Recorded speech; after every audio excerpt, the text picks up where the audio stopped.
Panorama group, जो सोचता है वो करता है।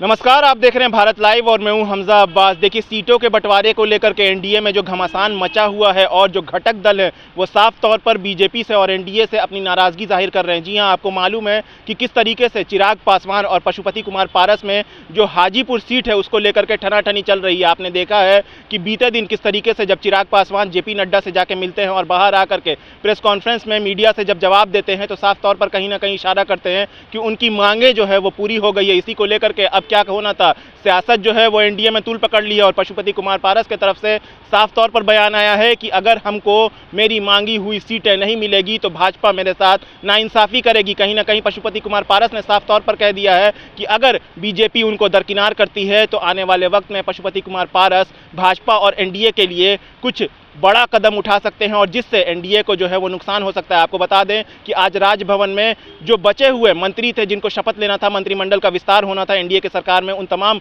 मंत्रिमंडल का विस्तार होने के बाद से जब लोगों ने बाहर निकल के मीडिया से बातचीत की है, जिसमें बिहार प्रदेश भाजपा के पूर्व प्रदेश अध्यक्ष संजय जायसवाल ने साफ तौर पर कहा है कि हाजीपुर सीट हो या कोई और सीट हो या एनडीए गठबंधन की तमाम जो सीटें बंटवारा होना है वो तमाम सीट जो है सब हिसाब से बांट दी गई है या बांट दी जाएगी। और साथ ही साथ उन्होंने हाजीपुर के ऊपर बड़ा बयान दिया है कि हाजीपुर से चुनाव जो है वो लड़ेगा तो कोई एक ही लड़ेगा, यानी कि कहीं ना कहीं इशारा किया है कि जो चुनाव है और जो लड़ने वाला है हाजीपुर सीट से उसको तय कर लिया गया है, बीजेपी ने उसका फैसला कर दिया है। क्या कुछ कह रहे हैं संजय जायसवाल, आप पहले वो सुनिए। भारतीय जनता पार्टी में हमेशा नए को मौका मिलता है, नयों को मौका मिला है और एक अच्छे वातावरण में आगे बिहार के भविष्य के लिए हम लोग सब मिलकर लगातार काम करेंगे। और एनडीए के शासन में जो रुकी हुई योजनाएं थी, जैसे हर गरीब को 5 लाख रुपए का जो आयुष्मान भारत है, प्रधानमंत्री ग्राम सड़क योजना, मुख्यमंत्री ग्राम सड़क योजना, इन सभी पे ग्रहण लग गया था। ये सारे कार्य अब तेजी से हो रहे हैं और मंत्रिमंडल विस्तार से हर कोई अपना विभाग संभालेगा तो जाहिर बात है कि कार्य में और तेज गति आएगी। सब एनडीए में सब लोग एक साथ मिलकर के 40 सीटों पर करेंगे और हम 40 सीटें जीतेंगे। एनडीए में सभी लोग मिलकर के चुनाव लड़ेंगे और एनडीए में एक साथ पूरी एनडीए बिहार की सभी सीटों को जीतेगी।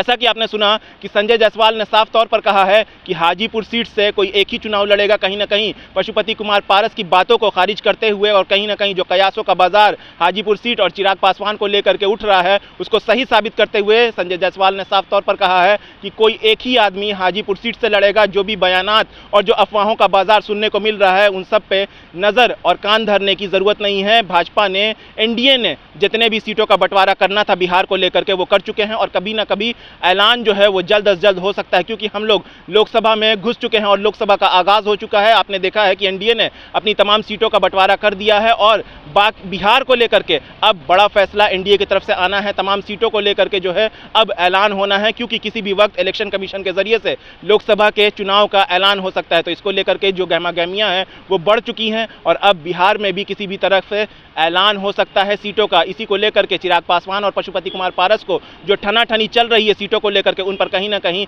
संजय जायसवाल ने चिराग पासवान की तरफ से मोहर लगाई है कि चिराग पासवान ने जो दावा किया है वो कहीं ना कहीं सही है और बीजेपी ने अपना फैसला कर लिया है हाजीपुर सीट को लेकर के। बहरहाल ऐसी तमाम अपडेट्स के लिए देखते रहे भारत लाइव। शुक्रिया। पनोरमा ग्रुप, जो सोचता है वो करता है। अगर ये वीडियो पसंद आई और वह बिहार के राजनीति और बिहारियत से सरोकार रखेनी तो सब्सक्राइब बटन दबा के चैनल के सब्सक्राइब कर ली। ओजे एगो घंटी बा, ओकरा बटन दबा देला से कुल सटीक और मारक खबर रुआ मुफ्त में मिल जाई। अगर रुआ पत्रकारिता के हमनी के नया प्रयोग में सहयोग कर चाहतानी तो ज्वाइन बटन दबा दी। पेटीएम नंबर नोट कर ली 9386816700। धन्यवाद।